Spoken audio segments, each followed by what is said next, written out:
Maintenant, nous allons voir quelques applications qui vont permettre d'illustrer les symétries, les translations et les rotations. Souvent, au brevet, vous tombez sur des exercices où il y a différentes questions et justement, en tant qu'à faire un exercice, autant essayer de regrouper toutes les transformations en un.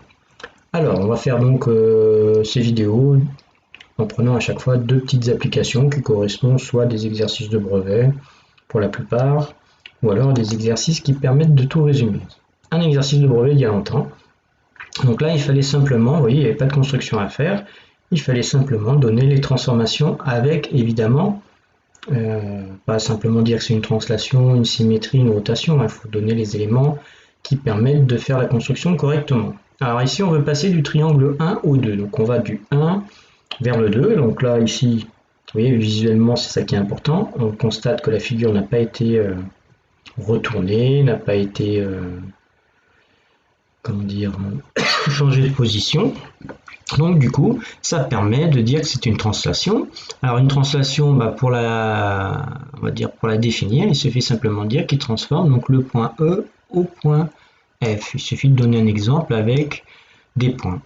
Ensuite, pour passer du triangle 1 au 3, donc là on voit que, alors bon, il faut s'imaginer bien sûr, que là si on regarde par rapport à l'axe ici, vous voyez, ça, si on plie, ça va se superposer. Donc le point B, alors après il faut s'imaginer, vous voyez, la pointe là, hop, elle va aller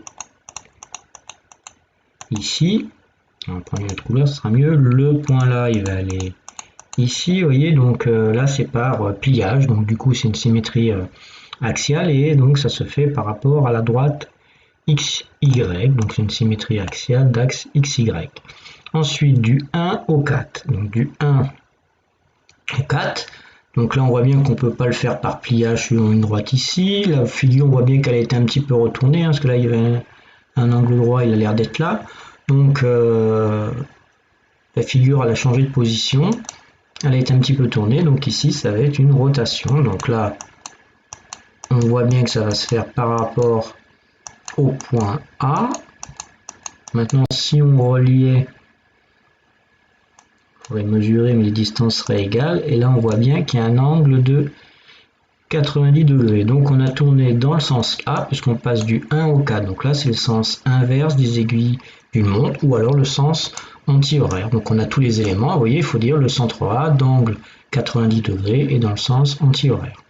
Et pour passer du 1 au 5, on voit que la figure là elle était complètement retournée de l'autre côté du point A, donc on peut dire que c'est une symétrie de centre A. On pourrait aussi dire que c'est une rotation de centre A d'angle 180 degrés, puis vu que 180 degrés c'est un angle plat, on peut tourner dans un sens ou dans l'autre, ça ne gêne pas. Donc vous voyez, en fait, dans un exercice, vous avez toutes les transformations que vous connaissez pour l'instant. Dans l'application 2, là c'était différent, il fallait faire les constructions. Alors c'était aussi un exercice de brevet, et celui-là, mine de rien, il avait posé pas mal de soucis. Alors donc on va faire différentes couleurs, donc là, je vais faire par rapport au point O, alors attention, par rapport au point O, si je vous rappelle, dans la symétrie centrale, ce qui est en haut à gauche est en bas à droite. Donc là, il ne fallait surtout pas se tromper par rapport ici au petit triangle qui est à l'intérieur. Parce que s'il est en haut à gauche, il va se retrouver en bas à droite. Il y en a beaucoup qui l'avaient tracé comme une symétrie axiale par rapport à un axe imaginaire ici. Mais là, c'est par rapport au centre. Donc quand vous tracez la figure, forcément, on sait qu'elle va être retournée, donc le point là il va de l'autre côté à la même longueur. Après, bon, ça c'est pas un problème, mais vous voyez, c'était là il y a un trait, là il y en a deux. Ben oui, mais ce qui est en haut est en bas. Donc là il y a un trait, et du coup là il y en a deux, ce qui fait que le triangle, vous voyez, il est à l'intérieur. Il y en a beaucoup qui se sont fait avoir dans cette construction là, qui est pourtant pas très compliquée, mais on va trop vite, et du coup on a tendance à faire ici un carreau, et hop, après on se trompe en allant trop vite. Ensuite pour la deuxième figure, là c'est par rapport à la droite EF.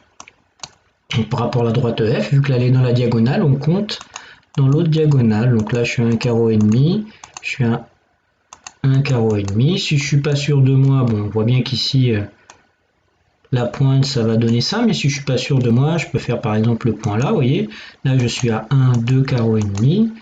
hop, 1, une demi déjà, et 1, 2 carreaux et demi. Donc là, je vois bien qu'ici j'ai deux traits. Donc si là j'ai deux traits, et puis vu que là c'est la notion de distance par rapport à l'axe, ce qui est le plus loin se retrouve plus loin. Ça c'est plus proche, donc ça se retrouve de ce côté-là.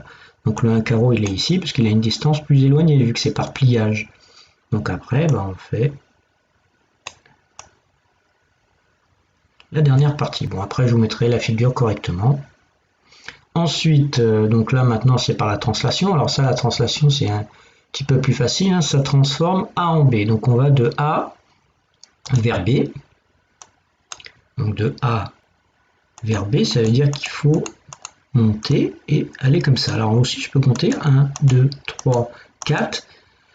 On monte de 4 et on se décale de 2. Donc je prends la pointe, 1, 2, 3, 4 et on se décale de 2. Donc on sait que le point là vient ici, le sommet là, et puis après il n'y a plus. Alors là par contre c'est plus facile puisque on sait que dans la translation, la figure elle est exactement dans la même position.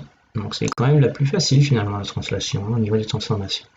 Et enfin, donc là c'est une rotation. Bah oui, souvent dans les exercices je vous ai dit vous avez à peu près toutes les transformations. Alors attention, le centre c'est E. Hein, donc ici forcément je vais partir du point là. Je descends et je compte, j'ai 3 carreaux. Alors après, ce qui est important, c'est que c'est le sens contraire des aiguilles d'une montre.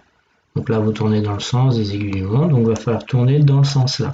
Ce qui veut dire que le point haut, il va tourner dans le sens là. Donc vous voyez, on avait soit on allait à droite, soit on allait à gauche, mais vu que c'est le sens des aiguilles d'une montre, hop, voilà. Donc là, après, vous avez du coup votre pointe. Après, ce qui est horizontal et vertical, je vous l'ai dit, donc le problème c'est que par rapport au centre, vous voyez que le trait là de 2 carreaux, il est plus proche que le trait de 1 carreau. Donc forcément, le 2 là, il va être plus proche du centre que le trait de 1 carreau, ce qui vous permet de faire le choix toujours par rapport, parce qu'on voit bien que c'était à chaque fois ça qui posait problème, hein, donc du coup, ça vous permet, là vous l'avez en plus grand ici, donc de faire vos choix facilement. Voilà, donc on va passer aux deux autres applications suivantes.